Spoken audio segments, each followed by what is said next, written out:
नमस्कार दोस्तों, स्वागत है आपका हमारे चैनल ट्रेडिंग जंक्शन पर। तो एक बार फिर नई वीकली एनालिसिस के साथ नया वीडियो आपके लिए अवेलेबल है। तो दोस्तों, इस वीक में क्या क्या हुआ बिटकॉइन और गोल्ड में, साथ ही साथ अगले वीक में क्या पॉसिबिलिटी है, क्या प्रेडिक्शन है, दोनों चीज़ें हम देखते हैं। तो चलो दोस्तों, बिना किसी देरी के शुरू करते हैं, लेकिन उससे पहले आप चैनल को सब्सक्राइब करें और साथ ही साथ वीडियो को लाइक भी कर दें। ये इससे हमें एक तरीके से मोटिवेशन मिलता है। तो दोस्तों, बिना किसी देरी के यदि हम देखें सबसे पहले वीकली टाइम फ्रेम पे बिटकॉइन को, तो जैसे कि आप देख पा रहे हो, तो ये एक ट्रेंड लाइन बना रहा है। जैसे कि इसके बारे में हमने लास्ट वीक भी डिस्कस किया था। ये एक ट्रेंड लाइन बन के आ रही है इधर। ओवरऑल मार्केट बुलिश है।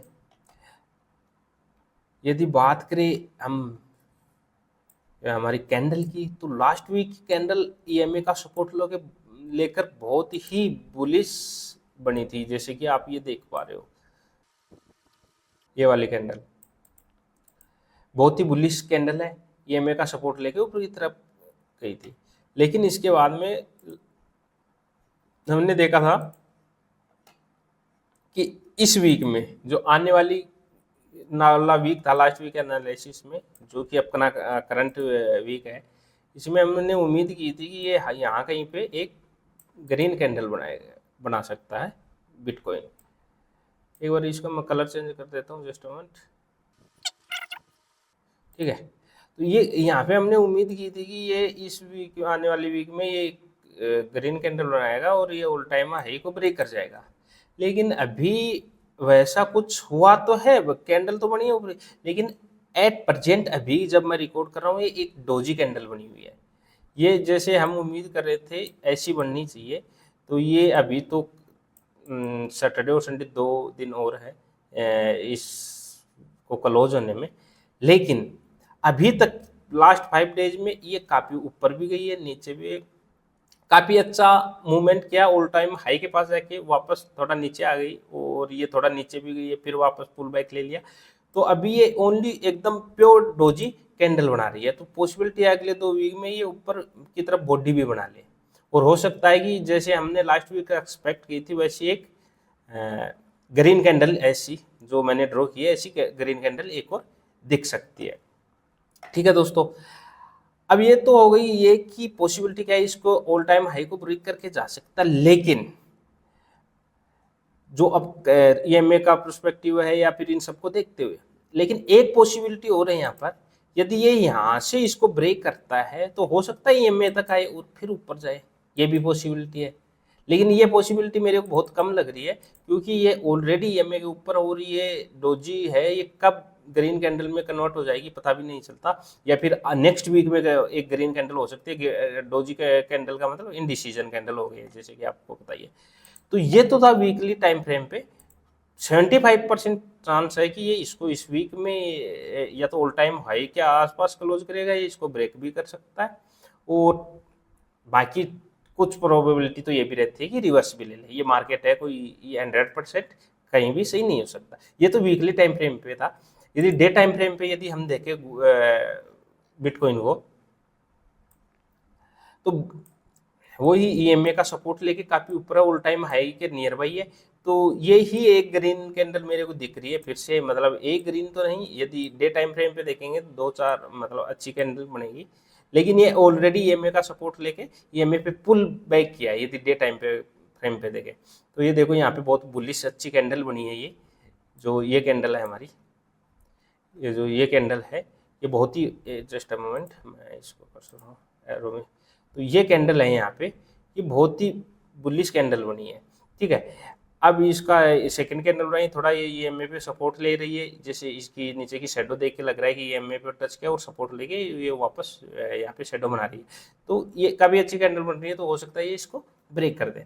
अभी भाई ओवरऑल ये ट्रेंड लाइन है, यदि इसको नीचे आना होगा तो हो सकता है इस ट्रेंड लाइन तक ये आए, लेकिन यदि ये ट्रेंड लाइन तक आता है तो फिर ये टाइम लेगा, ज़्यादा टाइम लगेगा। कि ऑल टाइम हाई को ब्रेक करने में फिर ये काफ़ी लंबा मूव हो जाएगा 8-10 हज़ार का। तो पहले 8-10 हज़ार पॉइंट नीचे आएगा, फिर 8-10 हज़ार ऊपर जाएगा, तो मतलब ये मंथ पूरा ले जाएगा यदि ये नीचे की तरफ मूव कर जाता है। लेकिन मेरे को लगता नहीं कि ये नीचे की तरफ मूव करेगा, ये यहीं से अब रिवर्स करेगा, मेरे को जो लग रहा है। तो ये स्टिल वीकली, डे टाइम, दोनों टाइम फ्रेम पे एनालिसिस सेम दिख रहा है मेरे को। यदि हम 4 आवर टाइम फ्रेम पे देखें तो ये हमारी कैंडल है, इसको तो मैं अभी, क्योंकि ये थोड़ा बड़ा हो गया, टाइम फ्रेम छोटा हो गया तो ये ज़्यादा वो हो गई। हाँ, तो ये ओवरऑल ट्रेंड बुलिश है, लेकिन जो ये एक कैंडल बनाई है 4 आवर टाइम फ्रेम पे, जो ये कैंडल बनी है, ये वाली कैंडल जो आप देख पा रहे हो, रेड कैंडल ये वाली, ये सही कैंडल नहीं है, ये बेरिश कैंडल है। और यदि यहाँ से ये पुल बैक नहीं लेता तो ये फिर नीचे तक आ सकता है। लेकिन ओवरऑल ट्रेंड पॉजिटिव है, तो हो सकता है ये डे टाइम फ्रेम को, बिग टाइम फ्रेम को फॉलो करे और यहाँ से रिवर्स ले जाएगा। तो यहाँ ये पॉसिबिलिटी है कि ये यहाँ से ऊपर जाए। तो ये था 4 आवर टाइम फ्रेम पे, बाकी सब कुछ सेम है। 1 आवर टाइम फ्रेम पे देखें तो 1 आवर टाइम फ्रेम पे और 4 आवर टाइम फ्रेम पे दोनों पे कंडीशन एक जैसी है, सेम है दोनों जगह। तो कुछ ज़्यादा डिफरेंस नहीं है। यहाँ से एक पुल बैक हो सकता है, यदि छोटे टाइम फ्रेम पे देखें तो यहाँ से पुल बैक हो सकता है। ये एक इसको ट्रेन लाइन बना के, जैसे यदि चैनल बनाए यहाँ पे हम, तो ये 1 आवर टाइम फ्रेम पे एक चैनल भी बन रहा है यहाँ पे। तो ये चैनल का सपोर्ट लेके, जैसे आप देख पा रहे हो, ये 1 आवर टाइम फ्रेम पे एक चैनल कर रहा है, सब बन रहा है। तो ये देखो, ये internal channel, small time frame में इंटरनल चैनल है। एक ट्रेंड लाइन वीकली और डे पे चल रही थी, वो अलग थी। तो ये यहाँ पे से इसको टच करके यहाँ सपोर्ट लेके यहाँ तक ऑल टाइम हाई को ब्रेक कर सकता है यहाँ से। तो ये था दोस्तों अपना बिटकॉइन का वीकली एनालिसिस, प्रेडिक्शन, जो भी आप समझो, लेकिन आपको कॉन्सेप्ट एनालिसिस समझ में आना चाहिए। यदि आपको अच्छा लगा तो कमेंट करके बताइए दोस्तों। यदि आपको कुछ कहीं पे सुधार चाहिए, कहीं पे और सजेशन देना, तो भी कमेंट देके बताइए। हम आपकी एक एक चीज को सर माथे पे लेंगे बड़ी रिस्पेक्ट के साथ।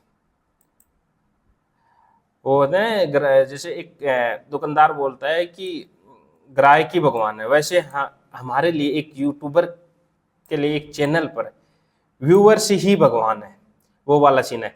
चलो अब हम आगे गोल्ड पे, ये बातें बाद में करेंगे। गोल्ड में देखिए, जस्ट अ मोमेंट। और दोस्तों साथ ही साथ एनालिसिस देखने के बाद आप भी कोशिश किया करो, एनालाइज किया करो। आप वीकली बेस पे जो बिगनर्स हैं उनको दिक्कत आती है कि आप खुद भी एनालाइज करने की कोशिश किया करो, ताकि आपको आइडिया लगने लगेगा कि हाँ मार्केट कैसे बिहेव कर रहा है, कैसे मूव कर रहा है, क्या पॉसिबिलिटी है, क्या प्रोडिक्शन हो सकता है। ठीक है, तो ये आप भी कर सकते हो। सॉरी। तो लास्ट वीक हमने देखा था ये 3 सपोर्ट हमने ड्रॉ किए थे गोल्ड के। तो इसमें देखें, यदि फर्स्ट सपोर्ट जो पॉसिबिलिटीज़ है, तो अभी ये फर्स्ट सपोर्ट पे आने की कोशिश कर रहा है। इसको सपोर्ट का रिस्पेक्ट करेगा या नहीं करेगा वो तो आने वाले वीक बताएगा, लेकिन अभी ये यहाँ तक पहुँचने की कोशिश कर रहा है। साथ ही अभी तो ये ग्रीन कैंडल बना रहा है और मार्केट भी क्लोज हो गया है। तो नेक्स्ट वीक में पता चलेगा क्या ये इस पे आएगा या इसको ब्रेक करेगा या यहाँ से रिवर्स ले लेगा। ये इसको ब्रेक करता है तो फिर हमें गोल्ड में काफ़ी लो देखने को मिल सकता है, 3000 और 3100। तो ये था वीकली टाइम फ्रेम पे, ओवरऑल मार्केट बुलिश है। यदि डे टाइम फ्रेम पे चले हम गोल्ड में, वही है दोस्तों, डे टाइम फ्रेम में भी ये एनालिसिस सिमिलर है, ओवरऑल बुलिश है। ये एक सपोर्ट बन रहा है, ये रेजिस्टेंस से सपोर्ट की तरफ मूव कर रहा है। ये एक एक्स्ट्रा क्या है, यहाँ पे एक ट्रेंड लाइन बनती हुई दिख रही है, यहाँ पे एक ट्रेंड लाइन बना है। तो हो सकता है ये इसका रिस्पेक्ट करता है, अभी आपको लेके नीचे की तरफ आए सपोर्ट पे। ठीक है, तो अभी 4 आवर टाइम फ्रेम पे देखें तो वही ट्रेंड लाइन को सपोर्ट कर रहा है। ये नीचे इस रजिस्टेंस सॉरी सपोर्ट पे आने की कोशिश कर रहा है, ट्रेंड लाइन को भी रिस्पेक्ट कर रहा है। तो ओवरऑल सेम एनालिसिस है। यदि हम 1 आवर टाइम फ्रेम पे देखें तो 1 आवर टाइम फ्रेम में भी गोल्ड के लिए एकदम सिमिलर सटीक वही एनालिसिस है कि ये ट्रेंड रिस्पेक्ट कर रहा है और नीचे अपने सपोर्ट को अब नीचे सपोर्ट पे आने की कोशिश कर रहा है। तो ये था दोस्तों गोल्ड और बिटकॉइन दोनों का कॉमन एनालिसिस। कमेंट करके बताओ वीडियो कैसा लगा, साथ ही साथ अपने सजेशन भी कमेंट में बता सकते हो। और वीडियो को लाइक करो और चैनल को सब्सक्राइब करो। धन्यवाद।